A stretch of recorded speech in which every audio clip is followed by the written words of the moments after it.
काष्ठाग्निर्मुक्तं मोक्षलक्ष्मीनिकेतनं सम्यक्त्वादिगुणोपेतं सिद्धचक्रं नमाम्यहम्।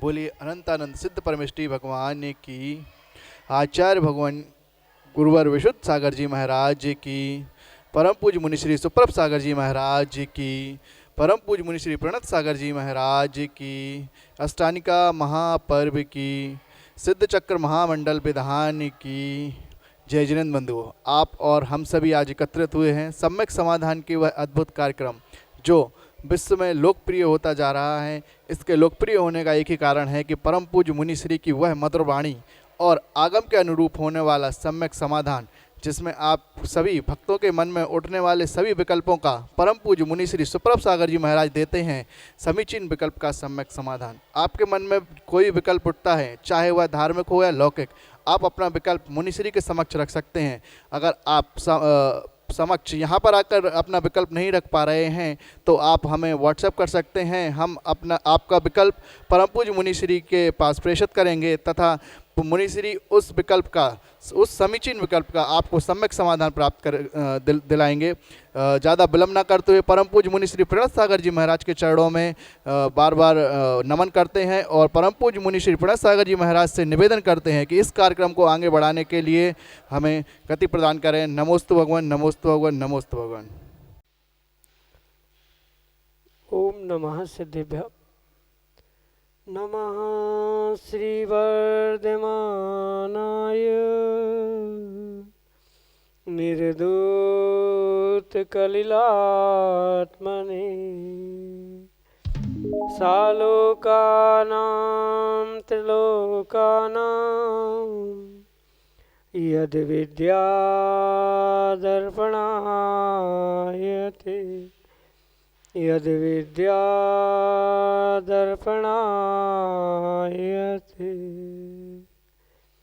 पंच परमेष्ठी भगवान की, परम पूज्य आचार्य भगवंत गुरुवर विशुद्ध सागर जी मुनि महाराज जी की, परम पूज्य मुनि श्री सुप्रभ सागर जी महाराज जी की,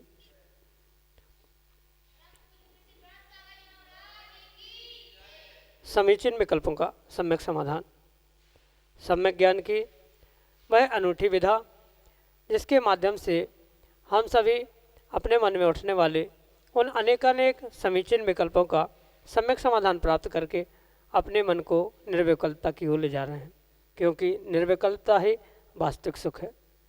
और हम सभी का परम सौभाग्य है कि प्रतिदिन परम पूज्य आचार्य भगवंत गुरुवर विशुद्ध सागर जी महाराज के मंगल सुभाषित से उन्हीं के सुयोग्य शिष्य परम पूज्य मुनि श्री सुप्रभ सागर जी महाराज हमारे उन अनेकानेक समीचीन विकल्पों का हमें आगम के परिप्रेक्ष्य में सम्यक समाधान प्रदान कर रहे हैं।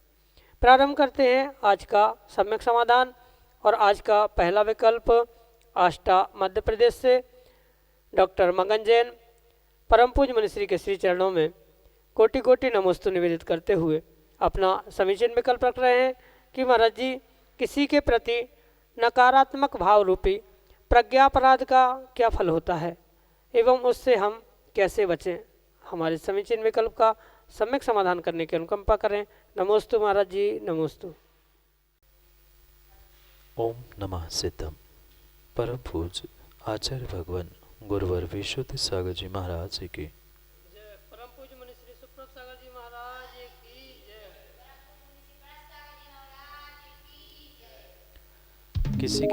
किसी भी जीव के प्रति जो व्यक्ति की नकारात्मक सोच है वह कहीं न कहीं उस जीव के प्रति भीतर में वैसे कर्मों का नियोग होने के कारण से हुआ कर। क्योंकि डॉक्टर साहब लगभग ये समझना होगा कि संसारी जीव का जो भी कार्य है वह परिपूर्ण रूप से कर्मों से प्रेरित होकर ही या कर्मों के निमित्त से होता। किसी के बारे में अच्छा लगना, किसी के बारे में बुरी सोच बनना, ये सब कुछ उस जीव के साथ जो पिछले कर्म का नियोग होता है उस कारण से ही हुआ कर। और उसी कारण से ये किसी चुनिंदा जीवों के प्रति ही नकारात्मकता स्वभाव से या उसे देख के ही होने लगती। और वास्तविकता को समझे तो ये नकारात्मकता कहीं ना कहीं आगे बढ़ते बढ़ते निंदा और दूसरे की बुराई आदि करने में प्रवृत्त भी अवश्य करते। इसलिए वह भले ही निंदा की प्राथमिक स्थिति नकारात्मक किसी व्यक्ति के बारे में सोच है, पर वह जीव के लिए निंदा रूप ही फलीभूत होने वाली होती है। क्योंकि जब ये बात आप जानते ही है कि वह प्रज्ञा का, बुद्धि का अपराध है, ज्ञान का दुरुपयोग है, अपनी सोच विचार का दुरुपयोग है, तो जिस वस्तु का दुरुपयोग किया जाता है उस दुरुपयोग का भी अंतराय रूप आश्रयबंध होता है। साथ में ये भी समझना होगा, जो नकारात्मक सोच किसी व्यक्ति के बारे में बनी है वह कहीं ना कहीं निंदा की जननी है और निंदा को ही देने वाली है। और भले ही निंदा को जन्म देने का तक वह बात पता चले नहीं चले, पर भीतर ये कहीं ना कहीं भाव आते ही है कि अरे यार वो ऐसा क्यों है, क्यों ऐसा उसके साथ क्यों होता है, आदि आदि जो भी उसके प्रति नकारात्मक सोच बन रही है वह कहीं ना कहीं निंदा रूप ही होती है, निंदा से होती है या निंदा से उससे होती है। इस कारण से वह परिपूर्ण रूप से नीच गोत्र को ही देने की हो सकती, क्योंकि परात्म निंदा प्रश्न से सत्सद गुणोच्छाद नहीं नीचे गोत्र से, ये सूत्र तो आपने पढ़ा ही होगा। तो ये नकारात्मकता जो निंदा रूप बन रही है या प्राप्त हो रही है, भले ही शब्दों में नहीं आ रही है, वचनों में नहीं आ रही है, काय में नहीं आ पा रही है, पर कहीं ना कहीं मन में वह नकारात्मकता निंदा का ही एक प्रतीक है। निंदा की ही जननी होने के कारण से वह नीच गोत्र का आश्रयबंध करने के लिए ही निमित्त बनेगी। यही आपके लिए सम्यक समाधान। संप्रदायन गजपंथा सिद्ध क्षेत्र महाराष्ट्र से परम पूज्य मनीषी के श्री चरणों में बारंबार नमोस्तु निवेदित करते हुए अपना समीचीन विकल्प रख रहे हैं कि महाराज जी, धन संपत्ति से परिवार के जीवित सदस्य जैसे माता पिता, भाई आदि का, या किसी परिचित अपरिचित व्यक्ति का, या पशु पक्षी आदि जीवों की ओर से कुछ पुण्य लाभ प्राप्त होता है। ऐसे ही दान करने वाले को भी स्वयं के लिए कोई लाभ या पुण्य का अर्जन होता है या नहीं। हमारे समीचीन विकल्प का सम्यक समाधान करने की अनुकंपा करें। नमोस्तु महाराज जी, नमोस्तु। हाँ, ये परम सत्य है कि किसी भी जीवित व्यक्ति के निमित्त से अगर आपने दान दिया है तो उसका कुछ अंश आपको अवश्य ही प्राप्त होगा। पर ये भी समझे, जो धन संपत्ति परिवार के सदस्यों के निमित्त से आप दे रहे हो और उस धन संपत्ति का अर्जन आपने किया है, मतलब आपने ही उस धन संपत्ति को कमाया है और भले ही उनके नाम से आपने दिया है, पर उसका फल तो आपको ही लगेगा। हाँ, कुछ अंशों में वह एक जिम्मेदारी या एक व्यवहारिकता निभाते हुए आपने माता पिता का या किसी अन्य व्यक्ति का नाम वहाँ पर लिया है, उसके और से जो कुछ भी आप दे रहे हैं वह द्रव्य किसका था, यानी धन संपत्ति किसकी थी, उस पर यह निर्भर करता है कि उसका पुण्य किसको लगता है। क्योंकि आचार्य भगवान स्पष्ट रूप से कहते हैं, दान तो वास्तविकता में वही है जो परिपूर्ण रूप से स्वयं की द्रव्य का प्रयोग दूसरों के उपकार के लिए जो किया जा रहा है, वास्तव में वही दान है। और वह सत्पात्रों के लिए दिया गया या सत स्थानों पे दिया गया जो वास्तविक दान है, वह स्वयं के द्रव्य से ही देने की व्यवस्था आगम में कही। अगर माता पिता भी कमा रहे हैं और बेटा भी कमा रहा है, तो बेटे को अगर पुण्य चाहिए तो स्वयं की द्रव्य स्वयं को देने की व्यवस्था कही है।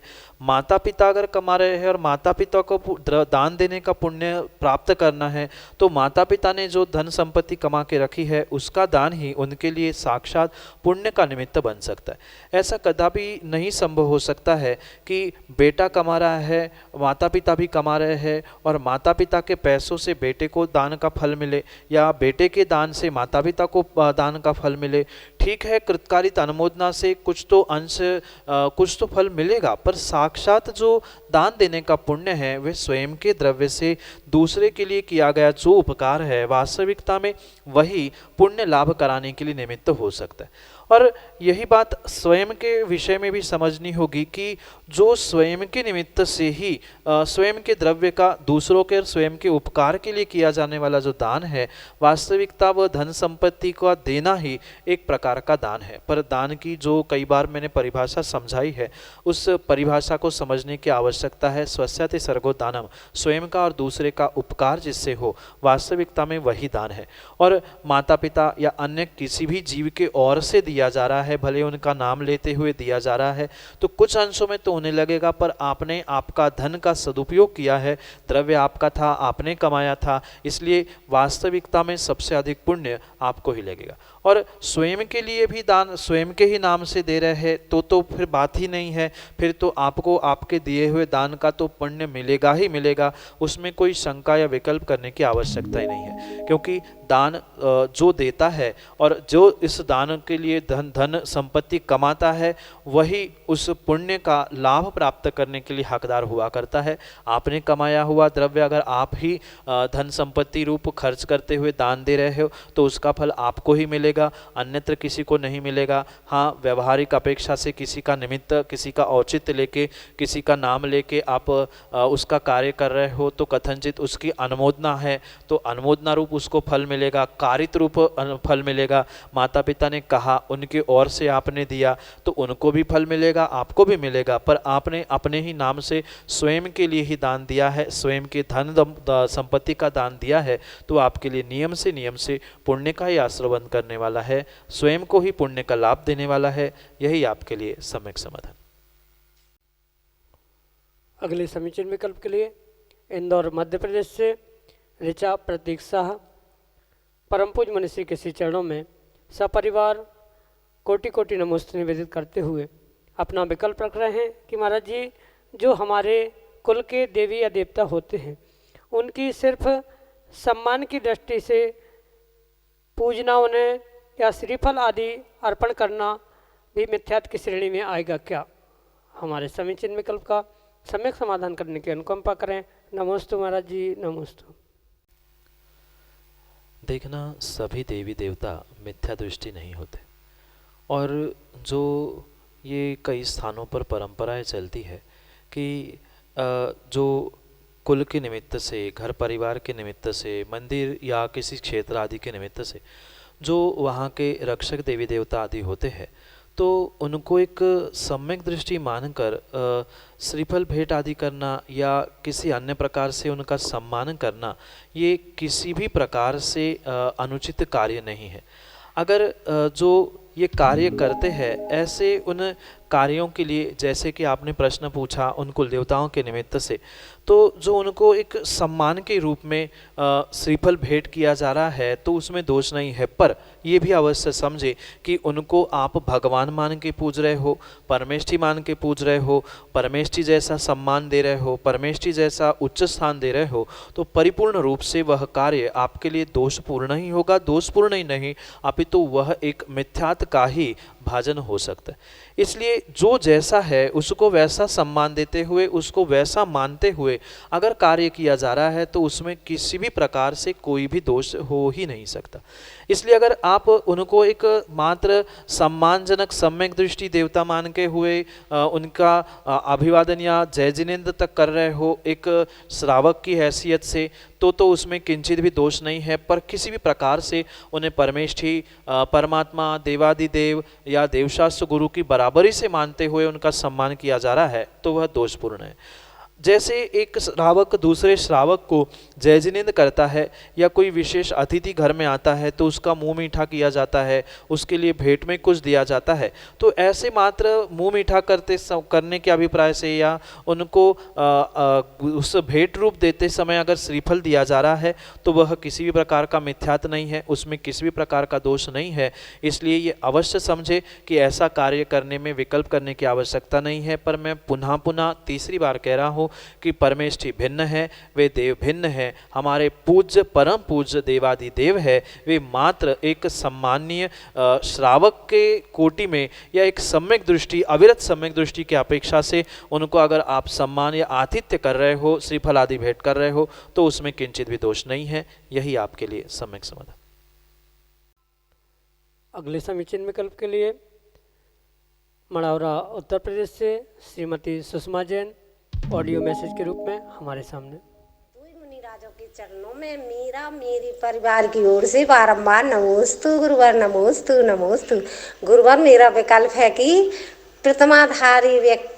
पितमाधारी श्रावक को शुद्धि बोलने की आवश्यकता होती है, अति होती है तो कितने प्रतिमा तक। और गुरुवर, भोजन करने वाले को कहना चाहिए या भोजन कराने वाले को बोलनी पड़ती है? नमोस्तु गुरुवर, नमोस्तु नमोस्तु। व्रती श्रावकों के निमित्त से आगम की यह आज्ञा है कि जो प्रतिमाधारी व्रती श्रावक है उनके लिए शुद्धि बोलकर ही, यानी शुद्धि को समझकर ही भोजन को ग्रहण करना चाहिए।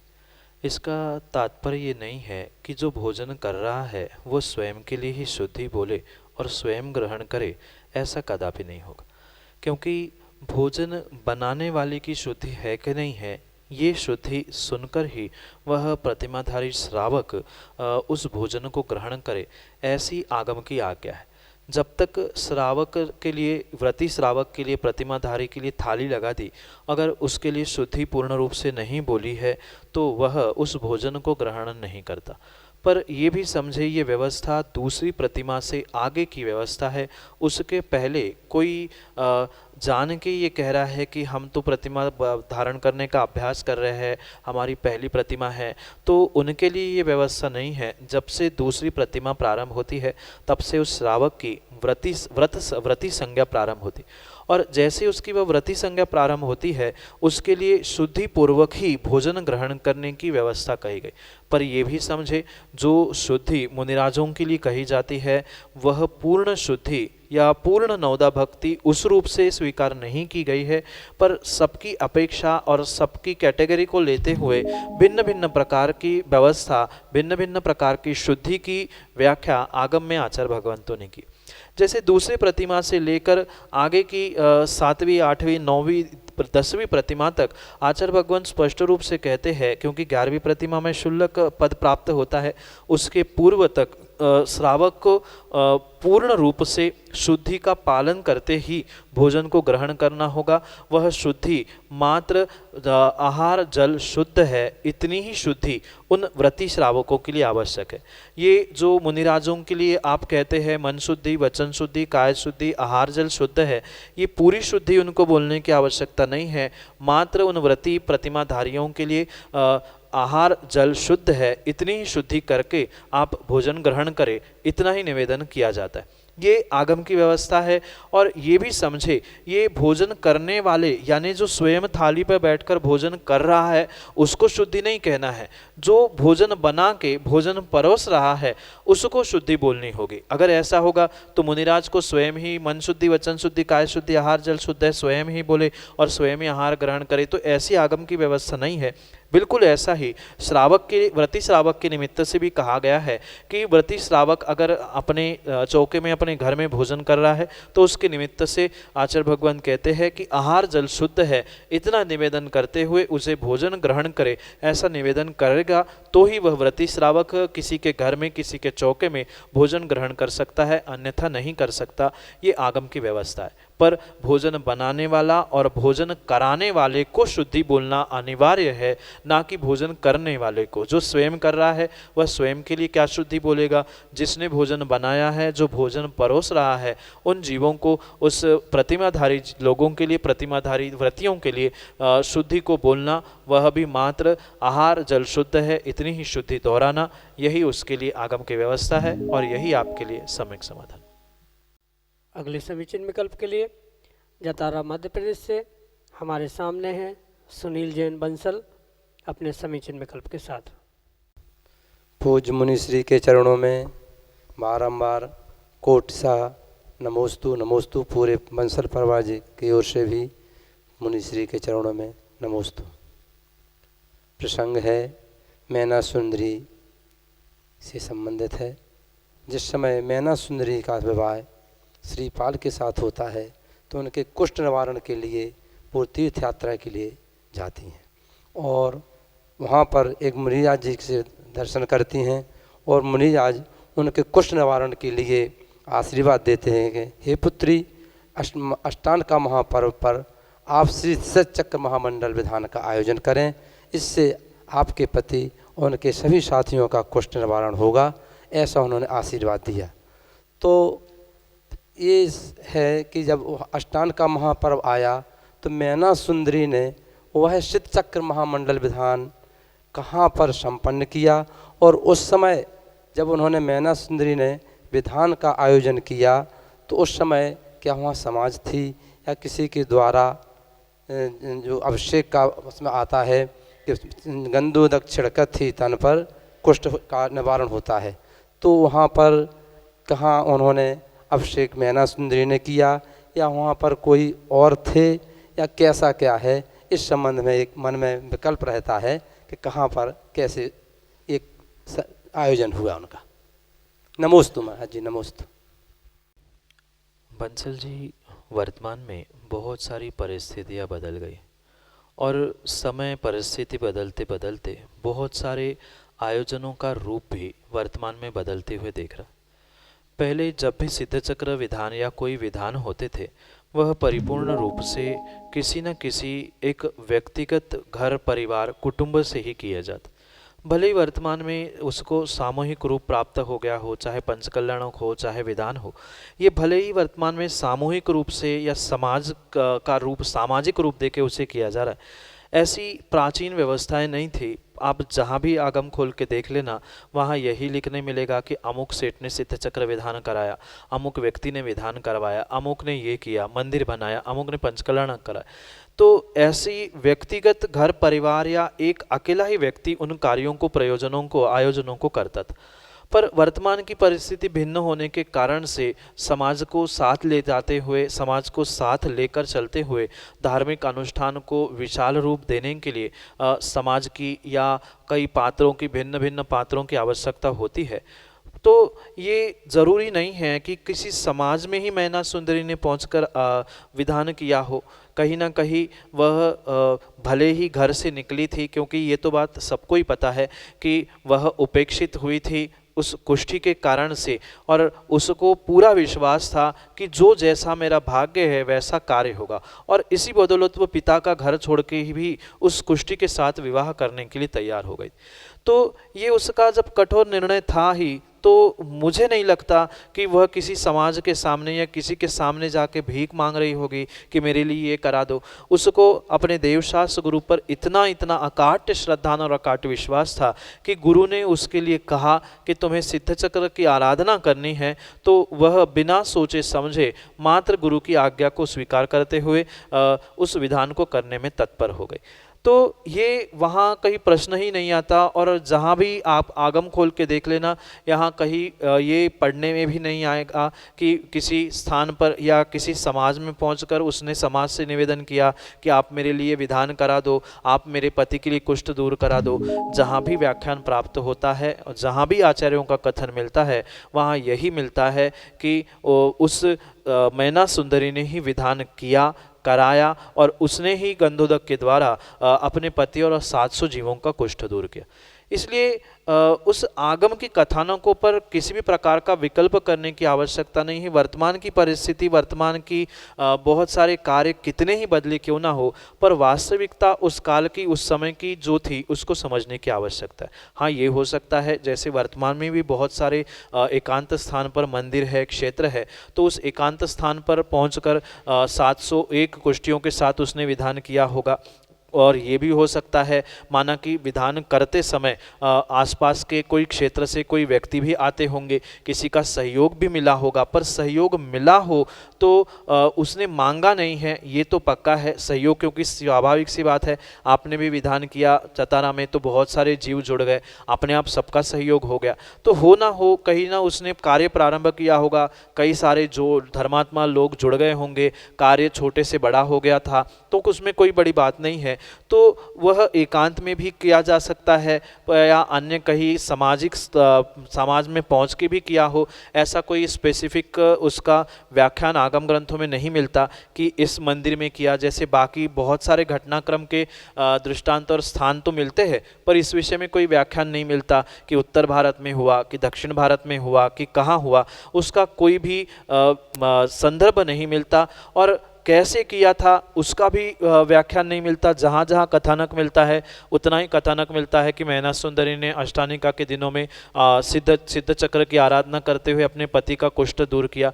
माना कि हमने ये मान लिया कि उस समय पे और कोई था तो वे भी पूजा अभिषेक करते होंगे, उन्होंने अभिषेक किया होगा, उसने लगाया होगा। और माना कि वह कोई वहाँ समाज थी ही नहीं या कोई निर्जन स्थान पे किसी एकांत भगवान के मंदिर में किसी क्षेत्र में उन्होंने आयोजन किया होगा, विधान आदि किया होगा, तो वहाँ पूर्व की परंपराओं को समझे। वर्तमान में भी आप साक्षात दक्षिण हो आए हैं, वहाँ भी आपने देखा है कई सारे मंदिरों में महिला अभिषेक आदि आदि बहुत सारे कार्य होते हैं।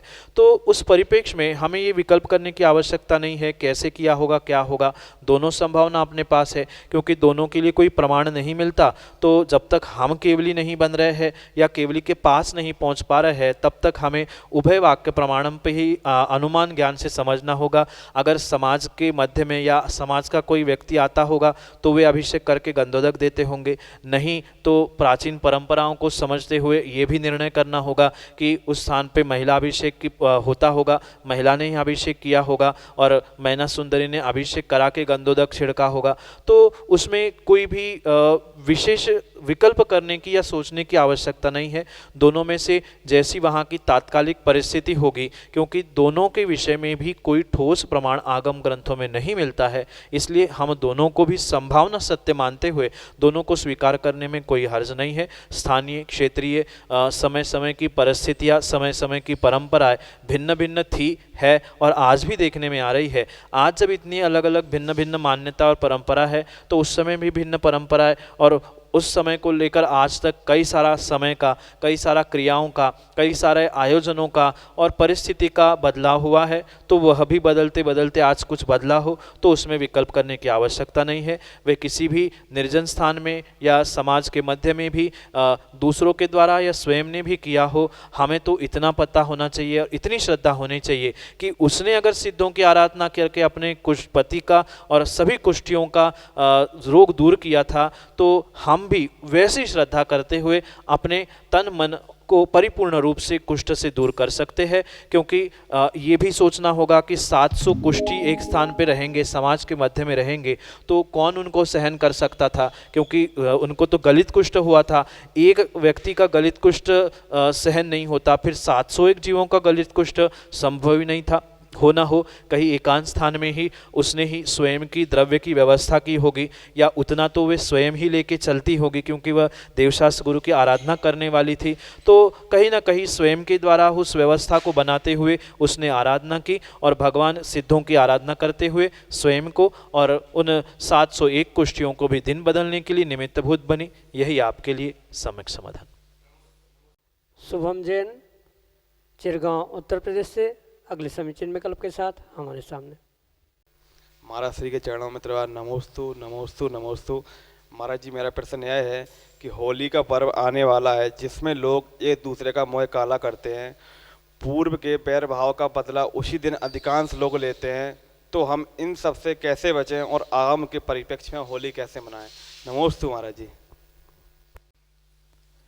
अगर आगम की ही बात शुभम करें तो आगम के परिप्रेक्ष्य में कहीं भी होली का व्याख्यान हमारे जैन दर्शन जैन धर्म में नहीं कहा गया।